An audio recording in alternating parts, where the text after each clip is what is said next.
금보다 은이 더 비싼 적이 있었어요. 아무리 그래도 금이 더 비싼 거 아닌가? 금은요, 금 자체가 금이에요. 은은 은만 캐낼 수가 없는 구조예요. 지금 현재라도 은이 한 500만 원 정도 돼야 맞다고 생각하는 사람이에요. 딱 그거예요. 지금 다른 거 다 지워도 돼요.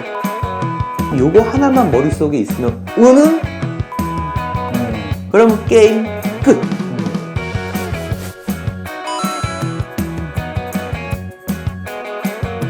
사장님, 네.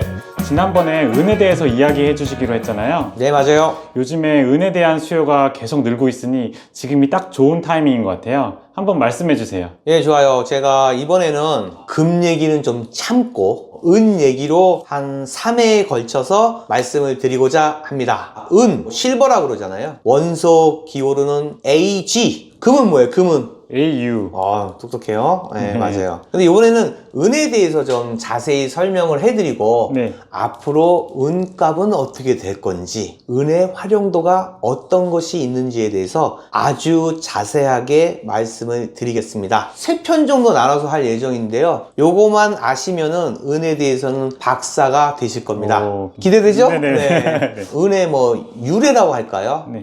은이 어떤 역할을 해왔고, 은이라는 게 왜 금과 더불어 지금까지 이렇게 각광을 받고 있으면서 화폐의 구실, 안전자산인 구실을 할 수 있을까에 대해서 한번 말씀을 드리겠습니다. 은이라고 하면은 아까 말씀드린 대로 AG라고 얘기를 했는데요. 이거 라틴어예요. 거기에 뭐 라틴어, 그 다음에 뭐 그리스어, 뭐 여러 가지 이탈리아도 있고 막 여러 가지가 네. 굉장히 많아요. 그 중에서도 참 신기한 게 금과 은은 라틴어예요. 그거에 대해서도 왜 그러지 라고 생각을 했는데, 아무튼 라틴어라는 거 한번 기억해 두시고요. 네. 옛날에 은이 제가 기억하기로는 한 5,000년 전부터 금과 은을 사용을 했다라고 기록이 되어 있는데요. 실질적으로는 한 3,000년 전부터 되어 있다고 생각을 해요. 이집트 문명, 메소포타미아 문명 이럴 때 처음 나왔는데, 신기한 게 뭐냐면, 저도 이번에 공부하면서 여러 가지 좀 신기하다는 이야기 많았는데, 이집트 있잖아요. 이집트. 네네. 금보다 은이 더 비싼 적이 있었어요. 아무리 그래도 금이 더 비싼 거 아닌가? 네. 라고 생각을 했는데, 한때는 은이 더 비싼 적이 있었어요. 아. 그래서 왜 그러지 하고 이렇게 생각을 해봤는데, 첫 번째 이유는 뭐냐면은 이집트에는 은이 나지 않았어요. 금은 났는데 은이 나지 않았고, 네네네. 그때 당시에는 은이 그렇게 활발하지 않았기 때문에 수입을 해야 되는 조건 때문에 그렇게 돼서 일단 얘기 듣고 네. 그럴 수도 있구나라는 생각이 들었고, 네네. 또 다른 이유도 하나 있어요. 그게 뭐냐면은 금은요, 금 자체가 금이에요. 그래서 예를 들어서 뭐 금강에 들어가면은 신 봤다 그러면 이제 금맥이라는 게 있잖아요. 네네. 물론 혼합물이 섞여 있지만은 금 자체가 금이에요. 그리고 사금이라 그래서 이게 내려오는 거 이렇게 막 사금캐잖아요. 맞아요. 그 자체가 금이에요. 근데 은은 은광이라 그래서 은만 캐낼 수가 없는 구조예요. 이만한 돌을 캐면은 여기에 은도 있고 네네. 텅스텐, 네네. 구리, 아연, 혼합물이 있어서 이걸 분리해야 되는 거예요. 그 기술이 들어가니까. 그렇죠. 기술이 좀 들어가야 된다는 거죠. 네. 그래서 금은 그 자체로서의 그게 되는데, 은은 조금 약간 과정을 거쳐서 네네네. 획득을 해야 된다는 그런 것 때문에 은하고 금이 좀 약간 다를 수도 있다는 네네. 그런 게 있고요. 그리고 옛날에 같은 경우에는 금과 은의 비율, 그러니까 화폐 구실을 했을 때 네. 금과 은을 기준으로 해서 화폐가 생겼던 것 같은데, 신기하게도 지금 우성씨 금 1kg에 은이 몇 킬로가 있어야지 똑같은 줄 알아요? 저번에 사장님 말씀하시는 거 들었을 때 한 40배 정도 했던 것 같은데 맞나요? 지금 은이 90개 정도 들어가요. 90개요. 근데 초창기엔 그러지 않았어요. 초창기 때는 금과 은의 비율이 1대 10, 1대 15 이 정도밖에 차이가 안 났어요. 그런데 이게 점점 벌어진 이유는 뭐냐면은 금 보니저 때문에 그런 거예요. 네. 금 보니저가 생기면서 은을 좀 멸시하기 시작한 거죠. 네네. 은 너 좀 빠져. 세상에서 가장 중요한 거는 금이야. 금을 기반으로 해서 화폐를 만들 거야. 네네네. 그러니까 넌 좀 빠져 해갖고 은이 좀 터붓이 됐는데요. 그래도 그렇지 어떻게 1대 90이 되겠어요. 네. 그래서 요즘에 금값이 많이 오르잖아요. 요즘에 그 얘기하는 사람이 많아요.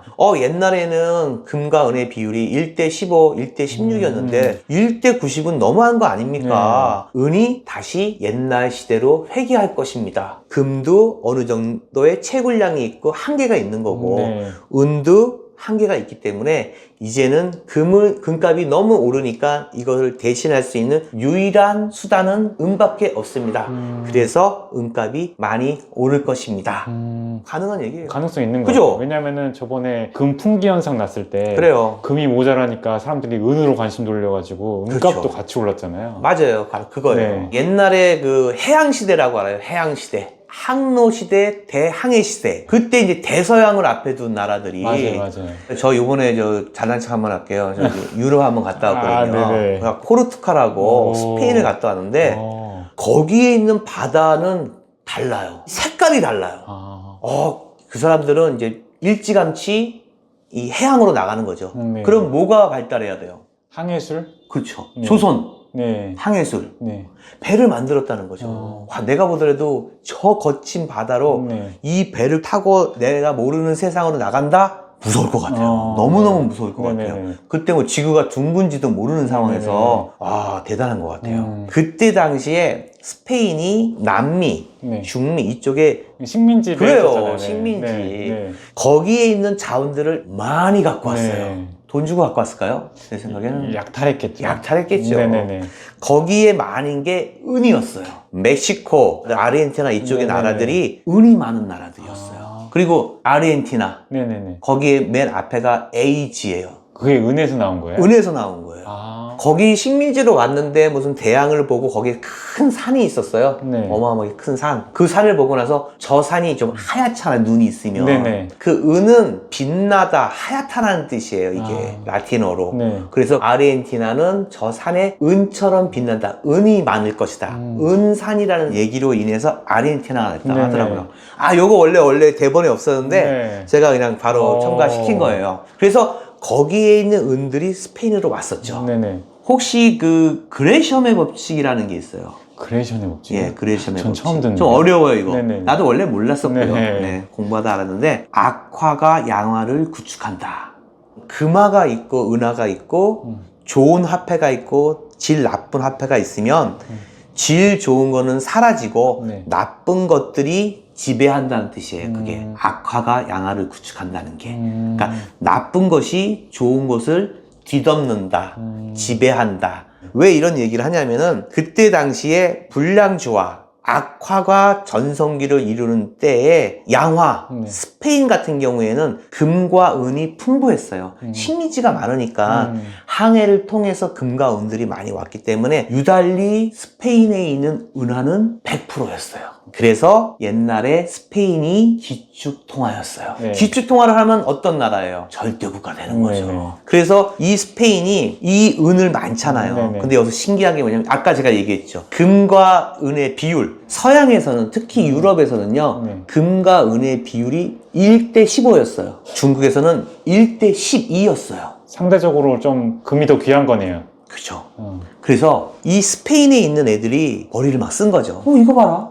우리는 지금 은이 너무 많아. 식민지에서 은을 너무 많이 갖고 왔어. 그래가지고 그냥 이걸로 화폐를 막 써. 근데 생각을 해봐. 내가 은을 15개를 주면은 금을 하나 주네? 근데 내가 은을 중국에 12개를 주면 얘네가 금을 하나 주는 거예요. 그렇죠. 그럼 어떻게 하겠어요? 은을 배에 이만큼 실어서 중국으로 가는 거예요. 은의 가치가 중국에서 더 그렇죠. 높으니까. 그러니까 거기서 은을 주고 금으로 바꿔오는 거죠. 네네네. 그러면은 스페인은 그걸 다시 유럽에 와서 팔면은 이득이죠. 그렇죠. 은을 또 15개를 받는 거예요. 네네네. 그리고 또 은을 가지고 중국에 가면은 얼마나 이익이에요. 그렇죠. 옮기기만 하는데 돈이 는 그렇죠. 거잖아요. 네. 근데 또 유럽에서 장사 제일 잘하는 나라 또 어디예요? 네덜란드. 네덜란드. 네네네. 네덜란드가 그 동인도 회사인가 뭐 이런 거 맞아요, 해가지고요. 맞아요. 걔네들이 머리 잘 쓰잖아요. 네. 그래갖고 걔네들도 막 은을 가지고 가서 금으로 바꿔오고 이렇게 무역을 했던 거죠. 그럼 어떻게 했어요? 은이 중국에 계속 가는 거예요. 중국에 은이 많겠죠. 그렇죠. 그래서 중국에서 은이 많으니까 네. 이제까지야 우리 금화로 해갖고 이렇게 동전을 만들었는데 은으로 하자 이제. 은이 많아 우리는. 네. 그래서 은으로 만들기 시작했어요. 그래서 이 중국에는요 행이라는 데가 있어요. 행. 상인의 길드 조직이에요. 행. 혹시 은행에서 나온 행인가요? 그렇죠. 네네. 그래서 이게 은이 많다 보니까 만약에 은을 필요로 하고 은을 갖다가 주조를 해서 화폐를 만들고 또 은을 가지고 가서 뭐 예를 들어서 쌀을 갖고 온다든가 아니면 뭐 고기를 갖고 온다든가 옷을 갖고 온다 했을 때 이것을 이곳으로 옮기는 시간이 너무 오래 걸렸고 그리고 여기 옮기는데 인건 비묘, 교통 비묘 장난이 아니었어요. 그래서 중국에는 사고 팔고 할 수 있는 어떤 집합체를 만든 거죠. 근데 여기에 집합체의 주된 물건이 뭐예요? 은주화를 은이죠, 쓰니까. 네네. 은. 은주화예요, 은주화. 그래서 그게 은행이 된 거예요. 신기하죠? 네네네. 그것이 지금 우리가 사용하고 있는 신한은행, 제일은행, 네. 국민은행 그 은행이다라는 거죠. 재밌죠? 네, 재밌네요. 원래는 이게 먼저 일본에 갔어요. 일본에서도 생각을 한 거죠. 아, 이거 어떡하지? 야, 금행으로 하자. 그건 맞는 말이에요. 네, 맞아요, 원래. 맞아요, 그게 맞아요. 금행이 맞아요. 맞는 거죠. 근데, 야, 발음하기 좀 그렇지 않냐? 금행 좀 그렇다. 일본에서 보기에. 네. 그냥 은행으로 하자 해서 우리나라에 들어온 거고, 우리나라도 그냥 중국에서 사용한 거고, 일본에서 사용한 거고, 그래? 우리가 뭐 바꿀 필요 뭐 있냐? 그래서 우리가 사용하고 있는 은행이 탄생하게 된 겁니다. 네네네. 자, 결론은 뭐예요? 거기에 주인공이 은이었다는 거예요. 실버라는 거죠. 네. 금이 아니었다는 거예요. 네네. 이런 역사적인 배경이 있었다는 거죠. 얼마나 재밌어요. 네. 그리고 저번에도 한번 얘기했을 거예요. 달러. 왜 달러인지. 금이 기본이 아니라 은이 기본이 돼서 달러가 된 거예요. 네네네. 이것도 마찬가지예요. 보헤미아. 네. 보헤미아에 은광이 발달된 거죠. 엄청나게 은이 나온 거예요. 그래서 거기에 있는 나라에 있는 사람들이 똑같이 은으로 주화를 만든 거죠. 네. 거기에 이름이 탈라에서 탈라. 그 탈라가 아메리카에 가갖고 달러가 된 거예요. 이것도 어원은 은이에요. 파운드도 마찬가지예요. 파운드도 어원은 은이에요. 그것도 아마 리브라라는 은 주화를 통해서 거기에서 파운드가 된 거고요. 리브라의 L자 있죠, L자. 네네네. 파운드의 L자 이렇게 생겼죠, 이렇게. 네네네. 그 기원이 바로 그런 거랑 마찬가지예요. 네네네. 그러니까 우리가 알고 있는 이 은이라는 녀석이 역사도 대단하고 금과 거의 대등한 적도 있었고 주화로 사용, 화폐로 사용했던 적도 있었고. 오히려 말씀 들어보니까 금보다도 오히려 화폐로서는 더 널리 쓰인 건 은이었던 것 같아요. 얘기를 들어보니까. 그쵸. 네네. 저도 그런 생각을 왜 하냐면은 은이라는 게 일단 금보다 양이 좀 많고 맞아요. 가벼워요. 금보다. 네네. 네. 은에 대해서 여러 가지 역사가 깊다 보니까 네네. 굉장히 했던 것 같아요. 그러니까 은을 절대로 무시할 수 없다. 네. 네. 아, 그럼 우성 씨. 네. 우성 씨는 네. 지금 제가 그냥 은에 대해서 막 찬양 비슷하게 얘기하잖아요. 네네. 옛날에는 뭐 1대 15, 1대 12 뭐 이렇게 나오고 있는데 네. 우성 씨는 만약에 지금 현재 네. 금과 은의 비율이 어느 정도 돼야지 맞다고 개인적으로 생각하는 게 있어요? 제가 봤을 때 은, 주화, 금, 화폐로서의 이제 은행에서 인정하는 것보다는 은을 이제 성질 때문에 많이 쓰이니까 오를 거라고 생각하거든요. 저는 개인적으로는. 맞는 말이에요, 이거? 계속 얘기해야 돼, 이거. 아, 성질은 아니고 그렇죠. 제, 이제 제 생각인데. 이제 산업재로 쓸 일이 많으니까. 맞아요. 맞아요. 근데 지금 보통 이 경제학자들이 네네. 얘기하는 지금 현재 네. 금과 은의 비율을 1대 60 정도로 보고 있어요. 계산을 해보면은 네. 지금 그냥 대략 할게요. 한 1억 5천 정도 됐을 때 곱하기, 나누기 한 250만 원 정도. 그럼 그러니까 지금보다 그렇죠. 많이 비싼데요? 4분의 1 정도가 저평가되어 있다고 생각을 하고 있는데 저는 그렇게 생각 안 해요. 저는 거의 1대 30 정도로 보고 있어요. 지금 현재라도 네. 저는 은이 한 500만 원 정도 돼야 맞다고 생각하는 사람이거든요. 은 사야겠는데요? 근데 또 제 말만 믿지는 마시고 네네네네. 개인적으로 제가 왜 지금 은에 대해서 네. 집중적으로 얘기하는 네. 이유가 은이 저평가되어 있다고 생각을 하는 거예요, 제가. 자, 그럼 우성 씨, 은이 어떤 성질을 갖고 있을까요? 일단은 요즘에 막 신기술에 많이 쓰이는 이유가 전기 전도성이 제일 높은 금속으로 알고 있거든요. 맞아요. 구리가 싸니까 구리를 많이 쓰는데 최첨단 기술이 많이 들어가고 뭐 전기가 진짜 많이 들어간 데는 오히려 은을 쓰는 게 절약이 되니까 네, 은을 쓰는 걸로 알고 있는데 그래서 은이 요즘 미래 산업에 더 각광받고 있지 않나. 네, 우성 씨 나랑 같이 이렇게 촬영을 네네네. 하면서 네. 공부를 해서 아는 거예요? 아니면 보니까 지금 네, 다 주소도 서당께 내가 얘기할 걸 네, 막 얘기하고 네, 그러는데 네, 맞아요.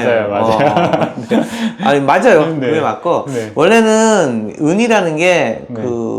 연성하고 전성이 있어요.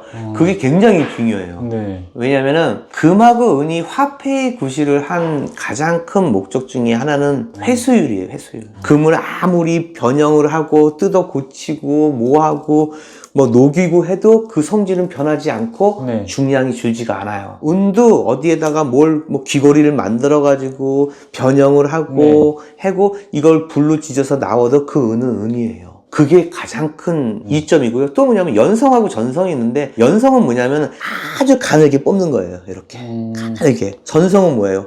이렇게 납작하게 넓힐 수 있다는 거예요. 네네. 뭐예요? 변형이 가능하다는 거예요. 그러면은 어떤 위치, 어떤 모양이라도 보통 장신구에 많이 쓰여요. 금도 팔찌, 목걸이, 귀걸이, 은도 마찬가지예요. 금 다음으로 연성하고 전성이 좋아요. 은이요. 다음으로요? 그럼요. 그래서 이걸 형태를 뭐 이렇게 하고 바꿔도 이 그대로 남아 있어요. 네네. 그런데 금은 반지를 차고 있다가 한 10년 있다가 녹여도 10돈짜리 반지면 거의 10돈이 나와요. 네네. 한 9.98돈은 나와요. 은도 마찬가지라는 거죠. 그런데 금은 비싸니까 어떻게 하든지 TV를 뽀개서라든지 핸드폰을 뽀개서라든지 거두려고 노력을 해요. 회수하죠. 근데 은은 싸니까 회수를 잘 안 하는 것 뿐이에요. 이걸 회수하는 시간에 회수 비용이 더 들 수도 있겠네요. 더 들 수가 있다는 거죠. 네. 그래서 안 하는데 앞으로는 달라질 거라는 거죠. 금값과 은값이 치소수면은 회수 어떻게든지 할 겁니다. 회수하려고 노력할 거예요. 또 아까 말하는 거 열 전도율하고 전기 전도율, 그게 최고입니다. 어느 금속과 강속도 이걸 따라갈 수가 없어요. 그래서 아까 얘기한 대로 비싸잖아요. 은이 비싸니까 구리를 대신해서 쓰는 것 뿐이에요. 하지만 정말 중요한 데는 은을 쓴다는 거예요. 열 전도율이 가장 빠르고 전기 전도율이 제일 빠른 거를 쓸만한 곳에는 구리를 쓰지 않는다는 거죠. 테슬라를 내가 한 3억 주고 샀는데 거기에 있는 부품이 싸구려야. 그러면 그 가치가 훼손되잖아요. 그러면 어떻게 해요? 거기에 있는 부품이고 거기에 있는 전기장치, 거기에 쓰이는 재료를 최고로 쓰는 거예요. 아주 비싼 돈 주고 이 제품을 사더라도 아깝지가 않은 거죠. 자, 그러면 우성 씨 봐봐요. 은이 TV 브라운관, 핸드폰, 뭐 AI, 태양열, 그다음에 뭐 여러 가지 되게 많이 얘기, 전기 자동차 얘기 많이 했잖아요. 맞아요. 여기 제가 열거하는 이 산업군이 어떤 산업군인 것 같아요? 지금 얘가 얘기한 AI, 전기 자동차, 태양열 이런 것들이 미래 산업이죠. 미래 산업. 딱 그거예요 지금. 다른 거 다 지워도 돼요. 미래 산업 요거 하나만 머릿속에 있으면 은은 미래 산업. 그러면 게임 끝. 제가 가장 강조하고 싶고 왜 세 편에 나눠서 은 얘기를 하냐면은 바로 미래 산업이기 때문에 그래요. 여기서 제가 또 왜 은값이 오를 수밖에 없고 여러분 보고 은에 관심을 두세요, 은을 사세요라고 얘기하는 이유 중을 또 나갈 거예요. 자, 은 중에 은이 또 그런 작용을 해요. 살균, 소독, 향균. 제가 이번에 보니까 이 은이 옛날에 저기 은나노 세탁기라고 알아요? 들어봤어요. 맞아. 들어봤죠. 맞아. 진짜 은이 들어갔어요 여기요. 살균 효과가 어마어마하기 때문에. 그리고 또 한 가지는 제가 아는 그 고물상 하는 아저씨가 있어요. 이만한 페인트통에다가 뭐 이만큼 주머니 된 허여거들 같은 이만큼 해서 갖고 왔어요.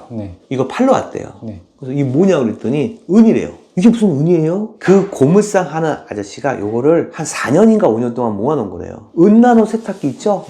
그거 와갖고 두드러 부셔서 그 안에 있는 그 은을 빼가지고 모아놓은 거래요.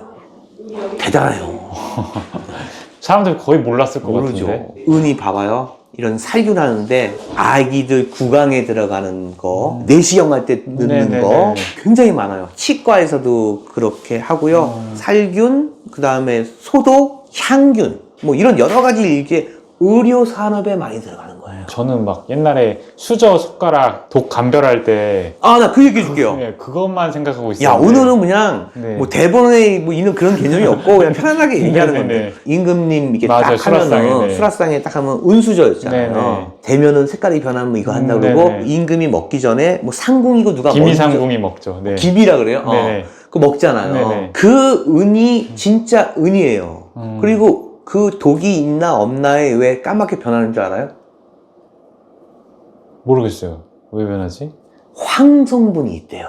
옛날에 독에는 황성분이 굉장히 많이 들어가 있었대요. 그래서 집에 은수저 놔도 오래되면은 거무찝찝하게 변하는 것도 이 공기 중에 황 때문에 그래요. 황이 은과 결합을 하면 색깔이 변해요. 그래서 그 옛날에 그 이런 독약, 독국물, 이런 독국물에 황성분이 많았기 때문에 그래서 이걸 다면은 색깔이 변해서 알 수 있었던 거예요. 그런데 그때 당시에 몰랐던 게 하나 있었어요. 계란이죠, 계란. 계란 노른자에도 황성분이 있어요. 노른자 먹으면은 변해요? 그쵸. 그러니까 노른자에 은수저를 대면은 변해요. 그러면은 왕이 네. 노른자 먹다가 변한 거 보고 누가 돈 놓냐고 이렇게 화낼 수도 있는 거잖아요. 그런 에피소드가 있었대요. 아, 그래요? 네.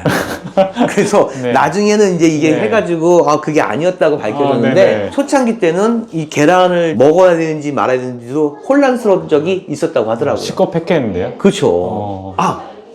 은단. 고려은단 뭐 이런 거. 은단. 네네. 그것도 은성분. 은단 어느 때 먹죠? 깨운하고 좀 이렇게 이 안에 있는 뭐 소독 개념 뭐 이런 것도 네. 약간 있어요. 전 되게 은단. 이상했어요. 오늘 왜 먹지? 금속을 돌 먹는 느낌. 그러니까 은이 그런 데도 들어갔다고 하고 그리고 또 뭐냐면 옛날에 서부 개척 시대 때 네. 목장주들 미국 사람들 같은 경우에 젖소들이 많았어요. 젖소들. 젖을 쫙 짜가지고 이런 통에다가 이제 보관을 네, 하잖아요. 네, 네. 거기에 은주화를 떨어뜨렸어요. 왜요? 살균이에요. 잘 상하지 않는데요.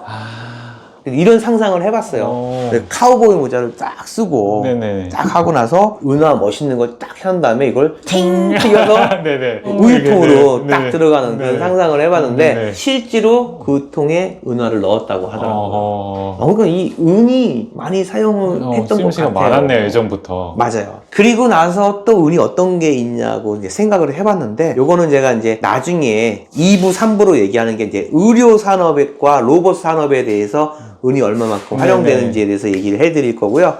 또 하나는 뭐냐면은 바로 무기예요, 무기. 네. 이 얘기를 다음에 이제 얘기를 해드렸는데, 이 무기에도 그러니까 뭐 그 방위 산업, 네네. 뭐 군수 산업, 네네. 이런 곳에 은이 많이 들어가는 거예요. 뭐 이것 때문에 은이 오른다는 개념이 아니고요. 첫 번째는 아까 얘기한 미래 산업, 그리고 두 번째는 뭐냐면은 저평가. 네, 은이 저평가되어 있다는 거고요. 그렇기 때문에 저는 앞으로 은이 내가 생각했던 어떤 가격대보다 더 많이 오르지 않겠느냐 이런 생각을 해보고, 그래서 제가 왜 은 시리즈를 만들었냐면은, 물론 뭐 다른 분들도 제 은에 대해서 많이 오를 거라고 얘기를 했는데, 이제 구체적으로 은은 이렇게 됐고, 은의 유래는 이렇게 됐고, 은은 옛날에 이렇게 사용이 됐고, 그 다음에 앞으로는 미래 산업. 제가 항상 강조하는 게 바로 미래 4차 산업이에요. 그쵸. 4차 산업의 은은 이 정도로 활용할 것이다. 은값이 오르려면은 이 귀금속, 팔찌, 뭐 이런 목걸이를 통해서 은값이 오를까요? 전혀 그렇지 않아요. 네. 산업재 때문에 오를 거란 얘기예요. 앞으로 나라와 나라의 자국 우선주의가 되고, 그리고 군비 같은 게 많이 네. 증가되고, 그리고 무기를 많이 생산하고, 전망치가 금과 은이 오를 수밖에 없는 환경이다. 저는 미래를 그렇게 밝게 보질 않아요. 저는 이제 부동산, 채권, 주식 뭐 이런 것들이 저는 결코 미래가 밝지 않다고 생각을 해요. 그래서 앞으로 향후 10년간은 금과 은이 대세일 것이고, 그 중에서도 저평가되어 있는 이 은을 관심 있게 보아주시고, 만약에 제가 말한 대로 은값이 수요가 많아서 많이 오르게 된다면 이때 제가 이렇게 열변을 토하면서 얘기했던 거를 기억해 주시기 바랍니다.